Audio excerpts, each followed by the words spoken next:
Selamat pagi, Assalamualaikum warahmatullahi wabarakatuh. Salam sehat untuk kita semua. Semoga teman-teman dalam keadaan sehat, dalam lindungan Yang Maha Kuasa. Ya, jadi pagi ini saya akan membahas terkait investigasi hilangnya kapal Nur Alia. Mungkin kalau teman-teman ngikutin berita, jadi kapal ini milik PT Gurita Lintas Samudra ya. Kebetulan saat itu saya sebagai investigator dari Komite Nasional Keselamatan Transportasi, tentunya saya terlibat langsung dalam proses pencarian ya, searching. Ini saya sampaikan sengaja untuk teman-teman supaya menjadi bahan pelajaran ya. Bukan berarti menakut-nakuti, karena memang ini adalah kenyataan yang dialami. Ini kapal yang hilang, kapal MV Nur Alia. Tampilan kapalnya itu demikian. Dan di setiap kapal itu dilengkapi dengan Voyage Data Recorder atau VDR. Ini juga yang teman-teman perlu ketahui, posisi VDR itu umumnya diletakkan di Monkey Island ya, di atas bridge atau anjungan. Kejadiannya kapal ini kehilangan kontak atau lost contact pada 21 Agustus tahun 2019 ya. Dari sini itu terpancar pada frekuensi eh, megahertz EVB ya, Emergency Positioning Electronic Radio Beacon. Jadi ini eh, yang diterima oleh SAR ya, tim SAR. Nama kapalnya dikonfirmasi betul ya, itu adalah MV Nur Alia. Kemudian, nah, dan setelah itu tentu dilakukan pencarian gabungan, baik itu oleh Badan Nasional Pencarian dan Pertolongan atau BNPB, mohon maaf. Kemudian Bakamla, TNI AL, Polisi Air, KSOP, SROP, dan sebagainya. Jadi pencarian itu dilakukan di atas permukaan tentunya, di air ya. Nah, dari mulai angkatan laut, angkatan udara, semuanya melakukan pencarian. Bahkan sampai ke negara-negara terdekat. Jadi dicari apakah kapal itu apabila ada tentunya harusnya masih ada di permukaan air laut. Tapi pada saat itu ditemukan sudah tidak ada, bahkan dengan menggunakan pertolongan dari tim satelit ya, menggunakan satelit. Dari satelit itu sudah hilang di atas permukaan air laut. Maka ini cakupan area daripada pencarian Badan Nasional Pencarian dan Pertolongan atau BNPB atau lebih dikenal dengan Basarnas. Ini cakupan area pencariannya karena kapal tersebut berangkat dari dekat Pulau Obi ya, setelah kapal itu melaksanakan loading atau memuat. Dan kebetulan juga beberapa bagian dari kapal tersebut naik ke permukaan, ya ada di permukaan, ditemukan permukaan. Yang cukup heran adalah skoci ya, skocinya itu skoci kapsul.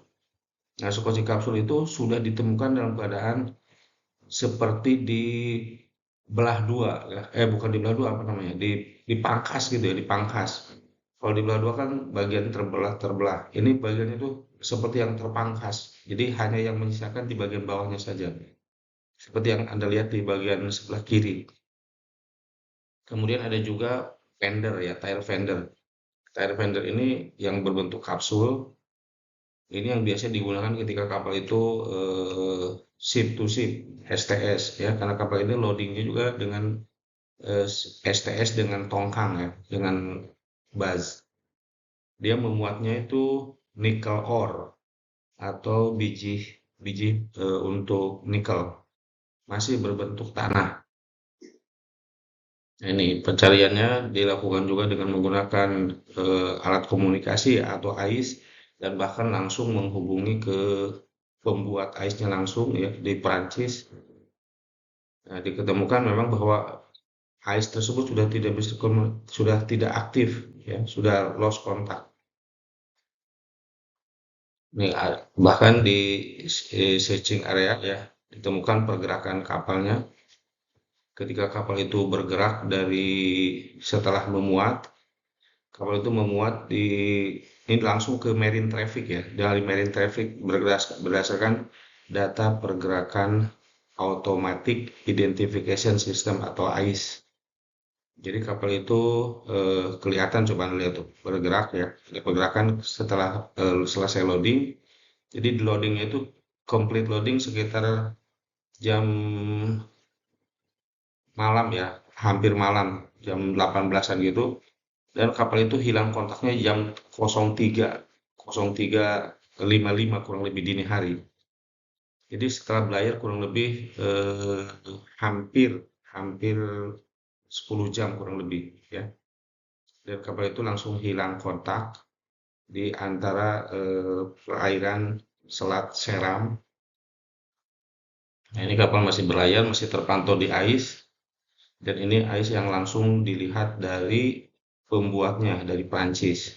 Ya, tiba-tiba setelah dari 10 jam pelayaran kurang lebih, kapal itu hilang kontak. Ya.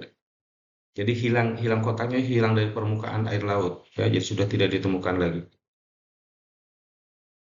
Nah, sekitar pukul 03.56 sorry ya, UTC waktu Indonesia. Kalau di UTC-nya waktu unit dari apa waktu London ya, pukul 18.56, dan waktu Indonesia Baratnya sekitar sorry, waktu Indonesia Timur ya. Indonesia Timur pukul 03.56. Karena kejadiannya di Indonesia Timur. Ini searching area yang dilakukan oleh tim Basarnas beserta KNKT.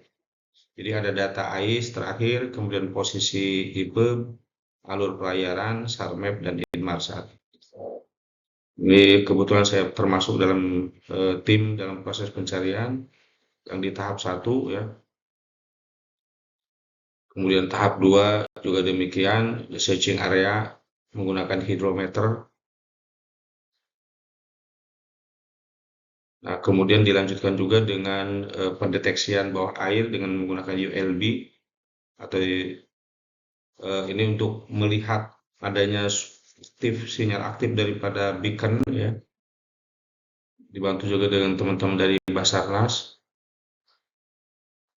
Ini juga searching area oleh PT Gurita Lintas Samudra ya, yang dibantu juga oleh perusahaan survei lainnya dari GLS. Nah, ini hasil searching areanya. Jadi rupanya kapal ini ditemukan ini ya, baru inisial ini pada kedalaman 439 meter. Jadi kedalaman 439 meter ditemukan ada anomali, dan kami lanjutkan ya, mohon maaf, kami lanjutkan dengan menggunakan waktu itu membawa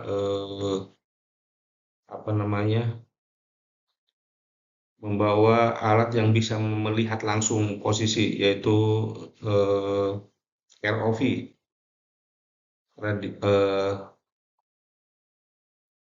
ROV ya. ROV adalah remotely operated vehicle, jadi yang bisa melihat langsung dengan penampakan mata, namun tidak bisa dilaksanakan karena ombaknya cukup kuat.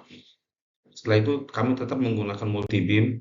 Dari hasil multibeam menemukan adanya objek ya, dengan panjang kurang lebih 190 meter dan lebar 40 meter pada posisi 01 derajat 13,197 lintang selatan dan 128 degrees 35,298 lintang timur.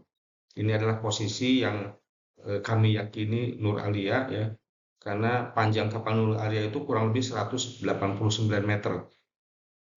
Dan lebarnya juga, jadi ini adalah anomali yang betul-betul kami yakini, karena dari dimensi kapal itu betul-betul ini menampakkan ya kapal Nur Alia. Anda bisa lihat ini adalah hasil side scan sonar. Kalau kira-kira diibaratkan seperti orang yang